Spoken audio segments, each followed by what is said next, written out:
Alright, what story you gonna tell me, Jay? My story is when the week that my uncle was killed. Everything that transpired that entire week. I guess I can start about talking about him. My uncle, his name was James Powell. We were 4 months apart, so we were extremely close. We grew up together. We used to play school. I would go to my grandmother's house every weekend with him. We were just like the best of friends.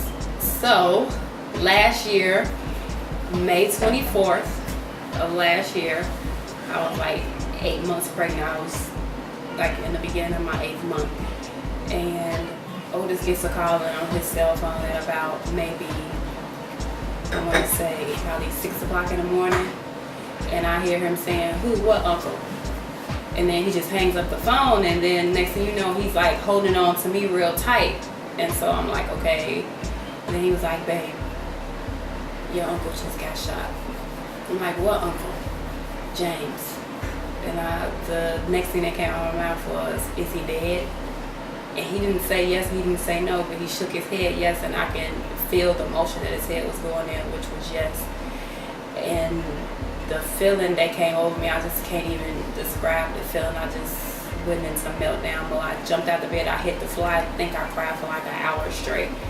I didn't know what to do, what to think. I still couldn't believe it. It was just so surreal. So I'm calling everybody's phone. Nobody's picking up their phone. I'm trying to figure out where he is, what hospital he's at so I can get there. I finally get a hold to my auntie Sharita. She answers the phone. She's hysterical. She's crying. Everybody's crying in the background. They tell me that he's at the Cook County. I finally get myself together. I put my clothes on. I give my little brother. We go drive to the hospital. By the time we get to the hospital, the whole family is gone from the hospital. So I had to drive to my grandmother's house, and that's where the family is at that point. So I did not get to view the body or anything like that. Nobody wanted to call me because I was pregnant. They didn't want to upset me because I was pregnant. So they kept it from me for the whole entire night. So the whole week, we're going making funeral arrangements. We're doing this, we're doing that. His funeral was set to be on a Tuesday, which was June 1st. I couldn't eat, I couldn't sleep, I couldn't do anything because I just couldn't believe that somebody actually killed my uncle. They shot him in the head 3 times. The day that he was killed, we went to the scene where it happened, and this was hours later, and it's still, his brains were still shattered all around the ground where it happened at.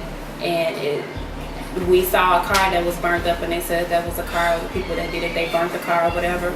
Still have yet to find his killer. Nobody knows, nobody's talking. There's witnesses, but everybody is refusing to come clean because they're scared. And how long ago was this? This was May 24th of 2010, was last year.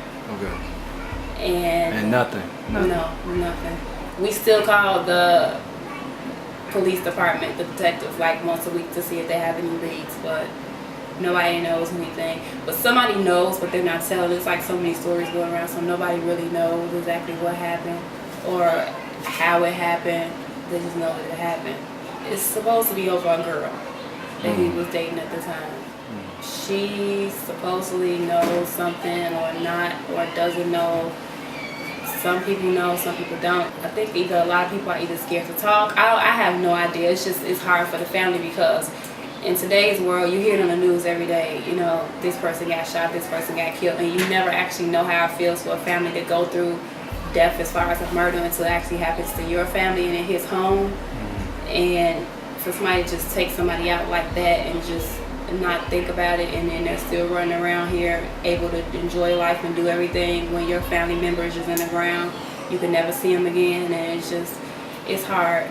So because of me not eating and not sleeping and everything, I actually went into premature labor. That next following Sunday, I went into labor with my baby that is now 1 year old. My labor was 3 days drawn. It was drawn out for 3 whole days, meaning that I delivered him at 3 o'clock Tuesday morning.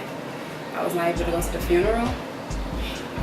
The last time I saw my uncle was March 24th, and that was at one of my other uncle's parties, and he was just rubbing my stomach and telling me, I can't believe you got pregnant, girl. I was supposed to have a baby before you. I'm older than you. And that's the last memory I have of him. I have no closure.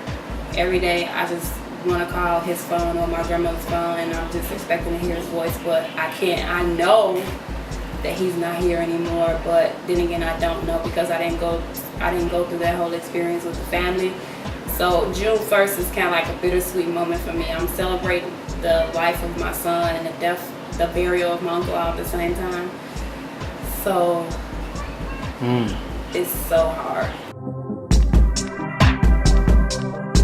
Did you learn anything from this experience? What did you take from that week? What did you take from that experience? What I took from that week was never say that, never think that it can happen to you. Never think that you're untouchable as a family or as a person, because it can happen to you.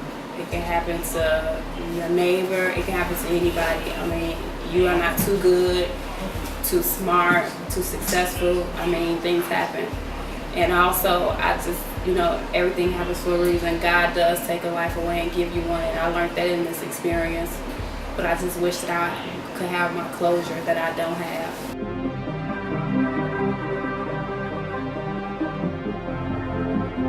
We were only 4 months apart. We're the same exact age. We did practically everything together. It was like, he was more of a brother to me than an uncle. And it's just hard to know that that person isn't here anymore.